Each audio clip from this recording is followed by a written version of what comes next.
Hello, students. Welcome back to lesson 3 and 4. I'm sorry the last one was so long, and this one hopefully will be a little less long, but we'll see. We're solving equations. So we know expressions, right? Now we're going to know equations. Know that a linear equation is a statement of equality between two expressions.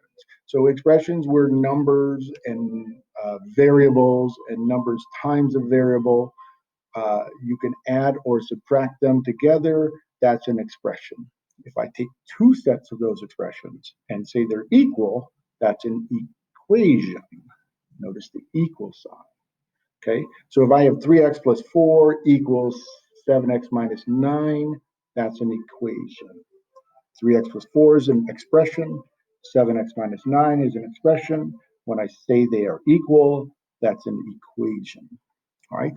We will know that the linear equation is actually a question. So what are the numbers x, if they exist, that satisfy the equation? So there may be more than one answer, there may be only one answer, or there may be no answers. We'll find examples of all of those, hopefully, today. And know that the numbers that satisfy a given equation are called solutions. All right, so we're going to use the properties of equality to transform equations or make the equations with fewer terms that are simpler to solve. When solving an equation, we want the answer to be the form of a symbol x equal to a constant. So x equals 5. Okay. Properties of equality are below. They transform our equations into simple form. They're real simple. If I have two numbers, a and b, and they are equal, then a plus another number equals b plus that same number. And why do I say a plus b? Because I might have two different sides, right? 3x minus 7 equals negative 12. They look different, but they're equal. Now, if I add 7 to both sides, they're still equal. Similarly, if I subtract the same number from both sides, then they are still equal. If I multiply by the same number, they are still equal. Or if I divide by the same number, then they are still equal. We're going to use these a lot, and they're the only four things we use to simplify equations. Well, a fifth thing might be combining like terms. But that's it. So let's take a look. Is there a number x that will make these true? Well, x plus 11 equals 15, so that must be a 4, right? 5 plus 3 equals 8. There's no x, it's just true. 5 plus 3 is 8, and 8 equals 8. A negative 1/2 of a number equals 22. I'm not sure what that is. 15 minus 4 times a number is equal to that number plus 4/5. 3 minus a number plus 2 equals negative 12 times that number. 3/4 of a number equals 6 times that number minus 1 equals 9 times 2 minus that number. All right. So how do we, we're not even going to figure it out. We're just going to say, are these equations true? Well, obviously 5 plus 3 equals 8 is true. And x plus 11 is true, but only if x is 4. If x equals 5, then 5 plus 11 is not 15.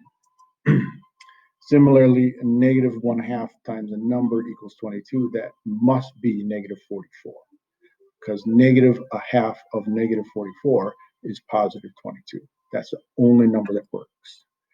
And these more complicated ones have more complicated answers, but they don't always have to have more complicated answers. Okay? All right. So how do we get those things? We use these 4 properties of equality. We either added or subtracted or multiplied or divided on both sides of the equal sign. Because if we do it on both sides of the equal sign, it stays equal. That's why they're called the properties of equality. So 4 plus 15x minus 49. So remember our tape diagrams. If I put it in a tape diagram, I have 4 plus 15x equals 49. So I'm going to use that subtraction property. I want to get rid of that 4, so I subtract 4 on both sides. I'm doing this because now I'm just going to have an x on this side and a number on that side. So if I subtract 4 on this side, I have 0. To keep it equal, I have to subtract 4 on this side. So 49 minus 4 is 45. I didn't touch the 15x, so it's still there. I'm going to use the division property. 15x divided by 15 equals 45 divided by 15. I'm doing it on both sides. So this is 15 x's. That's x plus x plus x plus x plus x 15 times. And if I split those into 15 different containers, an equal number of x's in each container, I will have 1x in each container. 15x divided by 15 just leaves me with 1x in each container. 45 divided by 15 is 3. So the solution for 4 plus 15x equals 49 is 3. Can I be sure of that? Let me check. So if I go ahead and check the work, I go back to that original equation, 4 plus 15x equals 49, and I substitute 3 for the 15. Now I got 4 plus 15 times 3 equals 49. 15 times 3 is 45. So I have 4 plus 45 equals 49. And 4 plus 45 is 49. 49 equals 49. That is true. So 3 is the solution. Can I be sure it's the only solution? Maybe we'll see later. All right, try this one. Hit pause. See if you can figure out what we're going to do first. Okay, did you pause? Well, first I'm going to use the addition property. Now, when I was doing this, they would make us do one step at a time. So I'd like add 19 and write everything down, and then I'd add 7x and write everything down. I don't have enough room on this. Otherwise, I would actually do it this way. But I'm going to do the addition property on both sides. So I want all my x's over here and all my numbers over there, or vice versa. And so I'm going to take the 19 and I'm going to get rid of it by adding the opposite.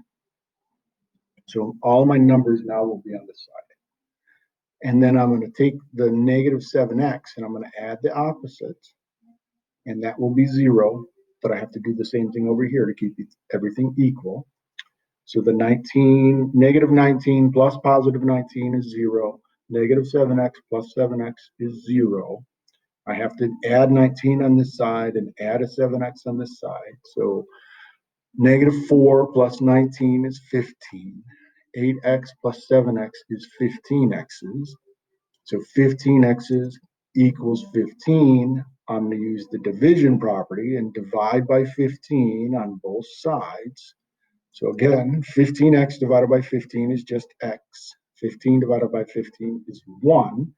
So the solution for this equation, 8x minus 19 equals 4 minus negative 7x, should be 1.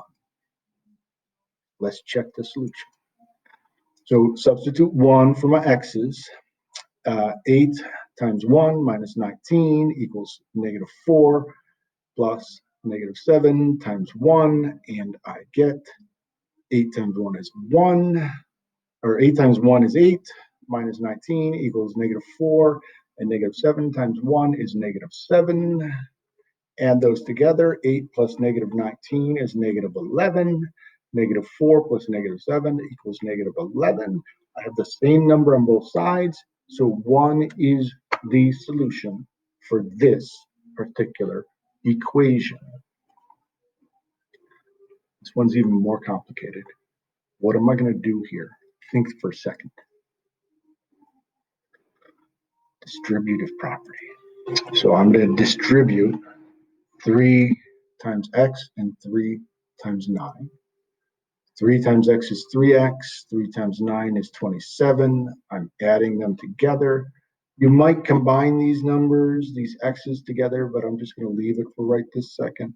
I'm going to use the subtraction and the addition property. You could do it one step at a time or both at the same time. So I'm getting the 3x from over here and putting it over there. And I'm taking the number 5 from here and putting it over there. And I'm simply doing that because there's 2 terms with x's here and a number over here. So 3x minus 3x is 0. 27 plus 5 is 32. 4x minus 3x is just x. 5 plus a negative 5 is 0. That's gone. And I have a plus 7. So now I have an x plus a 7x is 8x. 32 is still 32.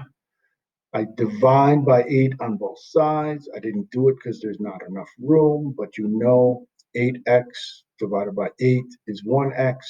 32 divided by 8 is 4. Let's check. So the x was here, the x was here, the x was here. There was 3 x's. 9 plus 4 is 13. 3 times 13 is 39. I could have said 3 times 4 is 12, and 3 times 9 is 27, and 12 plus 27 still equals 39. 4 times 4 is 16, 7 times 4 is 28, didn't change the 5. 16 plus a negative 5 is 11, 11 plus 28 is 39, so I have 39 equals 39. So 4 is the correct answer. All right. All right. Here's some independent work for you. I'm going to put it into Go Formative. You figure it out.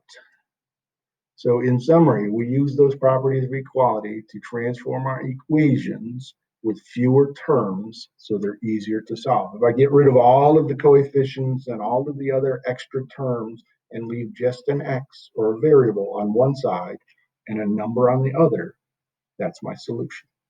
Okay.